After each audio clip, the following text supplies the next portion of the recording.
Bismillahirrahmanirrahim. Assalamualaikum warahmatullahi wabarakatuh. Sebagai khalifah di bumi, manusia bebas berekspresi memanfaatkan sumber daya yang ada di planet yang begitu hijau dan memiliki banyak sumber air ini. Namun tahukah Anda, jika bumi pernah menolak keputusan Allah menempatkan kita di tanahnya? Planet ini menangis dan memohon agar Allah tidak menurunkan manusia. Bahkan dua malaikat gagal mengambil tanah di bumi saat penciptaan Nabi Adam alaihissalam. Mengapa bumi sangat menolak kehadiran kita? Kisahnya terjadi saat Allah Subhanahu wa taala akan menciptakan Nabi Adam alaihissalam yang tercipta dari tanah. Dalam sebuah hadis mu'tabar yang dinukil dari Imam Ja'far al-Shadiq, disebutkan sebelum menciptakan Nabi Adam alaihissalam, terlebih dahulu Allah mengabarkan kepada bumi bahwa Dia akan mengambil tanah di sana. Hai bumi, aku ciptakan manusia dari saripatimu. Sebagian mereka ada yang taat kepadaku, dan sebagian lainnya durhaka kepadaku. Siapa yang taat kepadaku, maka akan aku masukkan dia ke dalam surgaku. Dan siapa yang durhaka kepadaku, akan aku masukkan ke dalam nerakaku. Mendengar hal ini, bumi mulai cemas dan diliputi kekhawatiran. Hal ini pula yang dialami oleh malaikat. Golongan yang tercipta dari nur atau cahaya ini juga mempertanyakan keputusan Allah tersebut. Mengapa engkau hendak menjadikan khalifah di bumi itu, orang yang akan membuat kerusakan padanya dan menumpahkan darah, padahal kami senantiasa bertasbih dengan memuji engkau dan menyucikan engkau. Allah berfirman, sesungguhnya aku mengetahui apa yang tidak kamu ketahui. Quran Surat Al-Baqarah ayat 30. Setelah informasi ini disampaikan ke bumi, maka diutuslah malaikat Jibril untuk mengambil tanah di sana. Namun bumi menolaknya dan tidak memperbolehkan malaikat mengambil tanahnya.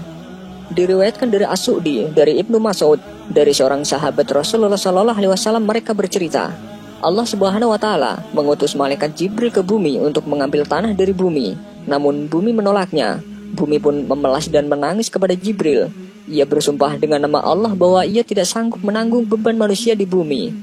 Demi Allah, aku berlindung kepadamu dari utusanmu, agar engkau tidak mengambil sebagian dari kami jika nantinya akan menjadi penghuni neraka. Mendengar itu, Jibril tidak kuasa mengambil apapun dari bumi, lalu kembali kepada Allah dan menceritakan alasan bumi yang bersumpah dengan keagungan Allah bahwa dia tidak memiliki kesanggupan untuk menanggung azabnya. Allah lantas mengutus dua malaikat sekaligus, yakni Mikail dan Israfil, untuk turun ke bumi mengambil tanah. Lagi-lagi bumi melakukan hal serupa dengan bersumpah membawa nama Allah. Kedua malaikat ini pun lalu kembali lagi kepada Allah tanpa membawa sedikit tanah pun, sama seperti Jibril. Allah kemudian mengutus malaikat Israel.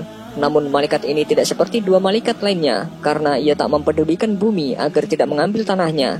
Ia langsung memukul bumi dengan pedangnya, dan bumi pun bergetar ketakutan. Lantas malaikat Israel mencabutnya segenggam. Meski bumi sudah bersumpah atas nama Allah, namun ia tetap mengambil tanah seraya berkata, aku takut menyalahi perintah Allah. Aku sama sekali tak akan melanggar perintah Tuhanku, walau dengan segala perendahan dirimu. Ketika malaikat Israel mengambil paksa sebagian dari bumi, bumi pun menangis merasa kehilangan tanahnya. Namun Allah berfirman bahwa apa yang sudah diambilnya dari bumi sebenarnya akan dikembalikan ke bumi. Kemudian Allah berfirman kepada bumi, sesungguhnya kelak aku akan kembalikan kepadamu apa yang aku ambil darimu itu. Dari bumi kami jadikan kamu, dan kepadanya kami akan kembalikan kamu, dan daripadanya kami akan keluarkan kamu pada kali yang lain. Quran Surat Toha ayat 55. Kemudian malaikat Israel membawa tanah itu dibawa menghadap Allah Subhanahu wa taala. Faktanya kini, ketakutan bumi terhadap manusia yang membuat kerusakan sudah terbukti adanya. Tidak hanya kerusakan bumi dari segi fisik, namun manusianya secara lahir dan batin. Namun demikian, Allah tidak menciptakan manusia sebagai pemimpin atas semua makhluk tanpa balasan. Di akhir kisah kehidupan nanti, mungkin kita akan mengetahui apa sebenarnya skenario Allah Subhanahu wa taala. Dan tiadalah kehidupan di dunia ini melainkan senda gurau dan main-main. Dan sesungguhnya akhirat itulah yang sebenarnya kehidupan kalau mereka mengetahuinya. Quran Surat Al-Ankabut ayat 64.